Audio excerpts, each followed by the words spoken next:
Guys, we got big news. Kai Havertz has just signed for Chelsea. Before we get started, guys, please hit the like button, hit that subscribe button so you can stay up to date on all things Premier League, Serie A, and things to come. But today is going to be kind of more of a biased episode. As you can see, we are both wearing our Chelsea kits. We got the beautiful Chelsea flag hanging up high because Roman Abramovich is back at it again. It's been a while, bro. It's really only been one transfer market that we've been out, but we're back. And back with a bang. We've signed Kai Havertz. THIAGO Silva, Ben Chilwell. You can't even be mad about Ben Chilwell. 23-year-old left back. At this point, I kind of want to tell us, or Tagliafico first, but at this point, I understand it. I still think Chilwell's price was too high, and I think that's just because he's English, to be fair. Bro. Just considering the list of people we've signed in this transfer market, absolutely. Just incredible. And we just added about like an hour ago, Fabrizio Romano tweeted about it. I'll post it here in the video. We got Sarr from Nice. So the defense is looking stacked. Seems like he's going to go on loan. Sarr's going to go on loan? Sarr's going to go on loan. As well as Fikayo Tomori. So is Fikayo, but with THIAGO Silva, Zuma, Rudiger, Christensen, I think it's not the best that we could do, but considering the signings that we've made over this transfer market, I'm happy with it. Thiago is definitely going to be a leader in the locker room, and he can definitely develop Christensen into a better center back, more of a leader, and same with Zuma. Same with Zuma. So Tony Rudiger too. Which Tony Rudiger's a good defender, but he just makes some big mistakes, as we have seen sometimes. So yeah, we'll see what happens. Going to be exciting. The only worry on this team for me right now is Kepa.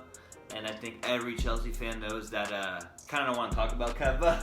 But Kepa has to be the worst goalkeeper in any First League football. What was it you told me that Marina and Petr Cech?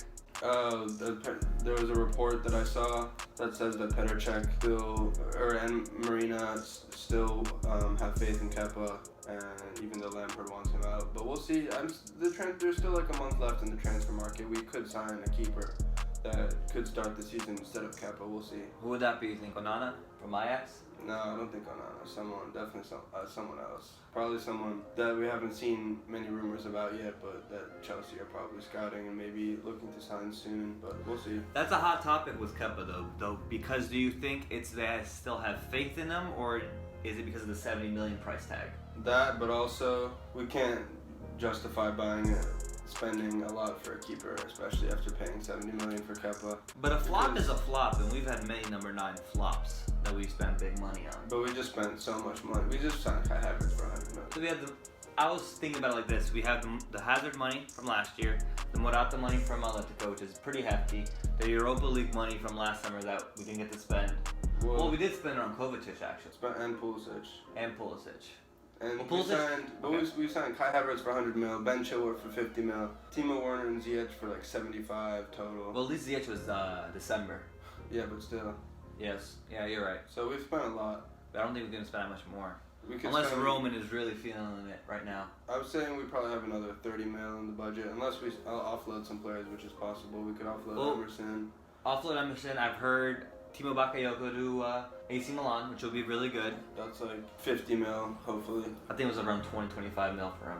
No, but each. Oh, yes, absolutely. Well, guys, it's very exciting. We have a very exciting team next year with, sadly, Kepa in goal. Right back, you have either Reece or Aspie, which fine by me. Center back pairing, you have THIAGO Silva. I think Kurt Zouma is definitely our strongest center back in the squad besides THIAGO Silva, so I'm hoping for that center back pairing. Potentially Fikayo going on loan, Sarr going on loan. You still have Tony Rudiger and Andreas Christensen. Left back, you'll have Ben Chilwell. Midfield has been some talks about, we don't know if Jorginho is going to leave. Now with Pirlo at Juventus, I don't think Pirlo's going to want to get Jorginho, but he did say he wants a new regista. Roma are interested in signing Jorginho. Roma, that'd be a good move for him. So yeah, you still have Jorginho, you still have Kovacic, who was just won Player of the Year for Chelsea. You have N'Golo Kante, and then you still have Mason Mount, potentially Ross Barkley in there. Right, let me ask you this Hakim question. Ziyech. With Kai Havertz in the team, where does Mason Mount play? Well, we've seen Mason Mount play in many different positions this year. As we've seen him play kind of as an attacking midfielder. We've seen him play right wing as well. But Mason's minutes are going to go down drastically, and I think we all understand this. I think we can see him coming. You think so, though, bro? I think his minutes... Lampard has played Mount basically more than any other player this past season. I understand that, but like for example, we think Timo's starting number 9. Christian Pulisic has earned his left wing position. Kai can play right. Ziyech can play attacking midfielder.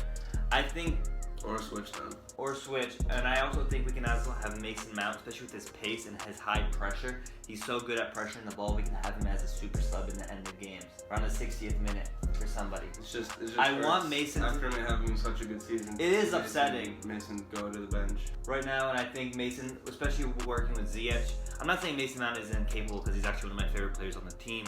I definitely think he can be such a good player coming in the 60th minute, especially with that high energy, that high press, the speed he has with the ball. I think that would be phenomenal. And I do think he can start some games in here at right wing, attacking midfielder. It's going to be interesting to see. It's going to be interesting to see what happens to Jorginho as well, because then that opens up space for him in the midfield.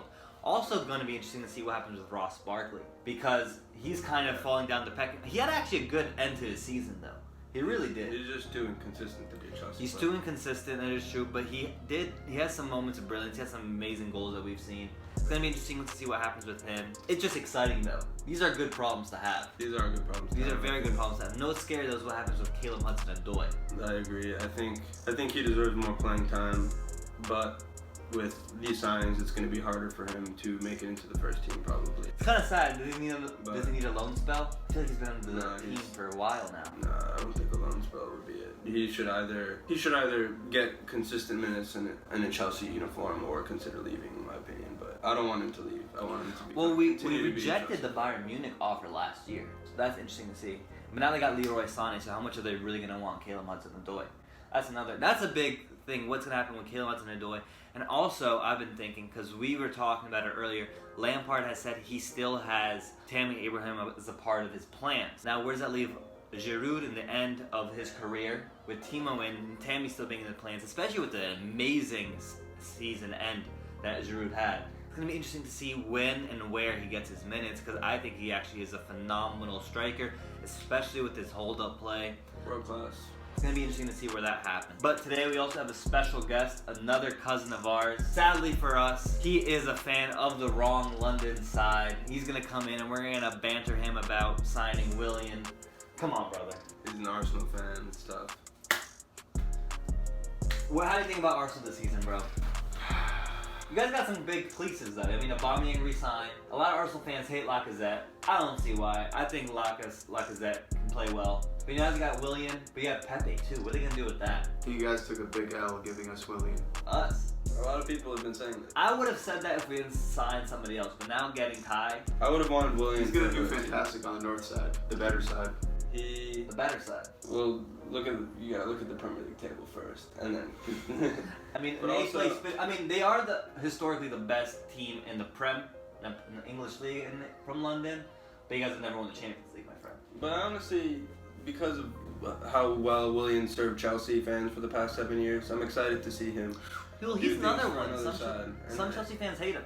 Some Chelsea fans do not like him. I don't understand the hate for Willian. I think he's a fantastic player. I would have liked him to stay in Chelsea uniform for another year or two. But glad to see him move on and see what he can do for another club. The Willian argument is definitely interesting because a lot of people don't look at his production throughout the years and they say like, oh, he never had over 10 goals in a season or 10 assists in a season. But so much of our production throughout all of Willian's career was coming from Hazard's side. So for him, he was competing with arguably at the time the best Premier League player. Nowadays, it's definitely Kevin De Bruyne. I don't think that's up for debate. But Willian was always competing on the attack with Eden Hazard. So it's crazy to see that like he did, and he had some important goals for him. He always scores against Tottenham, it seems like. I love Willian. I think he's had some great moments with us. He's definitely been times, especially under Conte, I feel like that was weird. The Conte era for him was definitely weird. I think he's going to be a great player for Arsenal, though. Yeah. I think he's going to... I don't know where they're going to put him, though, because Aubameyang is playing on the left, Lacazette in the middle, or Nketiah, and then you have Pepe. So, I personally wouldn't start Willian over Pepe.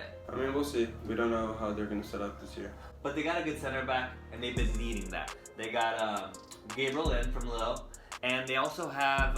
Arsenal also have Salabia coming back from loan. So Arsenal has some good pieces in center back, but they also just re-signed David Luiz, so it's going to be interesting to see with them. I do think they will finish in the top 6 this year. I do not think they'll fall under that. I think they have a good team, and especially with Arteta having another year in his belt, I think you guys are looking bright. I see nothing but success in Arsenal's future. Yeah. Apparently, you guys are selling Maitland-Niles, I saw. I don't know. I haven't been keeping up with Arsenal transfer. I don't think they are, actually.